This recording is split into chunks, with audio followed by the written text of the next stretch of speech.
Welcome back to our Stony Creek journey. Thanks for joining us. We've had some family stay this week. We had Mitch and Meg and little Elijah, our grandson, come and stay for the week, which was so nice. And it's lovely to see the kids really enjoy the animals. Elijah just loved the chickens. So I'm heading out to the eggs for the evening. We're consistently getting about 24 to 30 eggs a day now, which is great, and sharing that with our friends and family.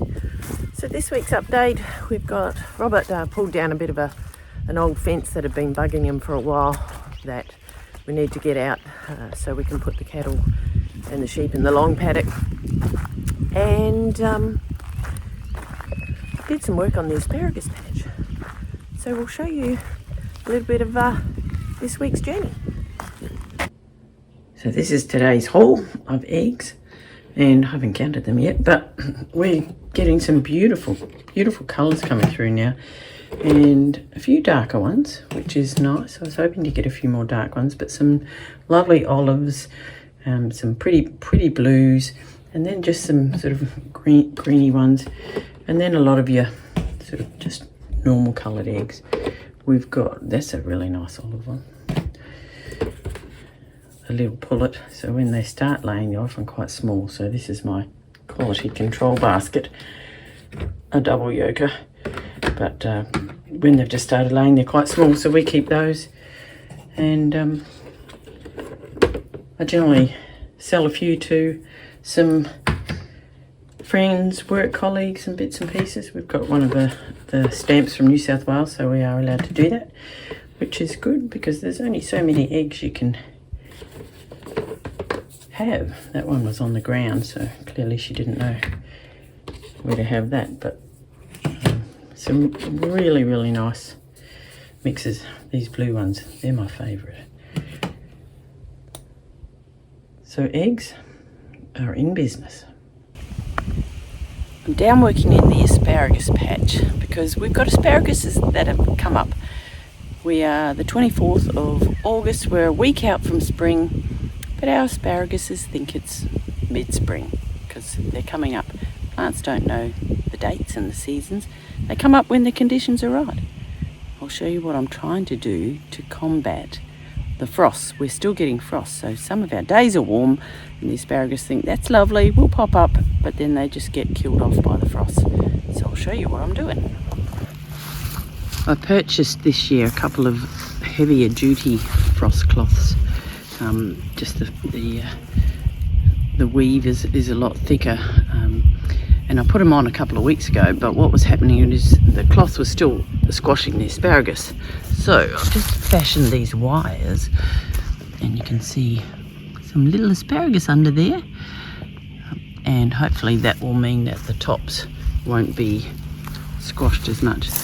Look at these little ones, so cute. Last year I just tried to cover them with mulch, and part of it worked, but I was just hoping to perhaps get a few more this year, because I've just picked our first handful of asparagus for dinner. Be good in a stir fry, not too much there, and they're not that long, but it's still not that warm, so it's exciting. I'll go and get the other cloth and pop that on. And when we have a really nice day, I'll pull it off so they get some sun. But it also, the frost cloth will keep it a little bit warmer in there as well. So cross fingers, this works a little bit better. There's always something new to try. Another line of trees planted. So these ones are a common maple and a evergreen oak that I've put in here. So, and then down the bottom there's some poplar poles, because that area there gets pretty wet in different times when we get a lot of rain, and it actually holds there, so the poplars should do well there. How many are there? 4 poplars, and then I've alternated the maples and the oaks down this line.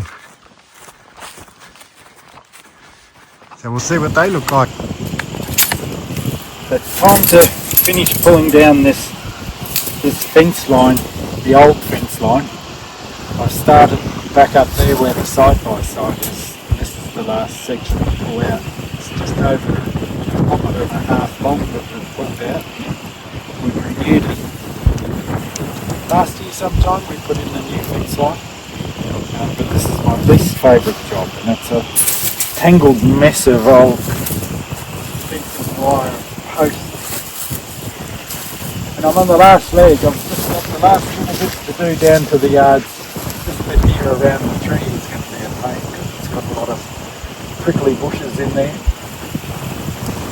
But I'm excited that I'm nearly at the end because I need to get this out before we put the livestock in, because the young cattle will get tangled up in it, and even for that matter the older ones, because there is a bit of a nice pick on the other side of this old fence. It'd be nice to get rid of it. But it's a beautiful day here. It's a good view of the rest of the back paddock area.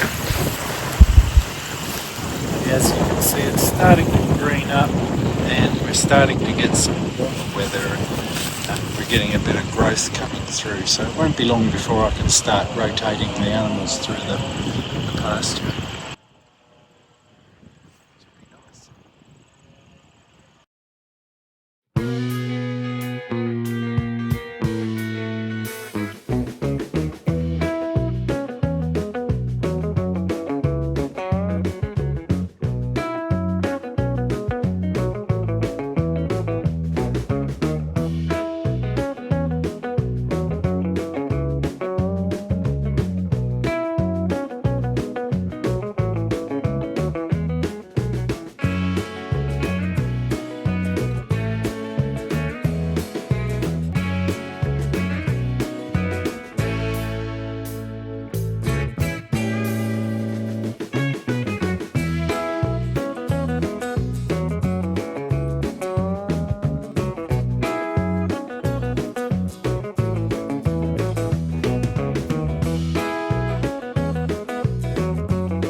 very deceiving. All of this timber here was around this tree and brambles and blackberries here.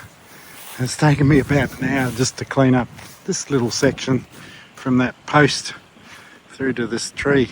It was so entrenched in all the bramberries and blackberries. So I'm on the home run now. This is some of the pile of wire that I've pulled out, and I've still got some more. I won't load it right up to the top because actually got quite a fair bit, and down around the shed as well I've got some recyclable metal. So I'll do 2 trips. Lucky our tip's only a couple of kilometres away, so I'll get rid of this and come back and get rid of the rest of it.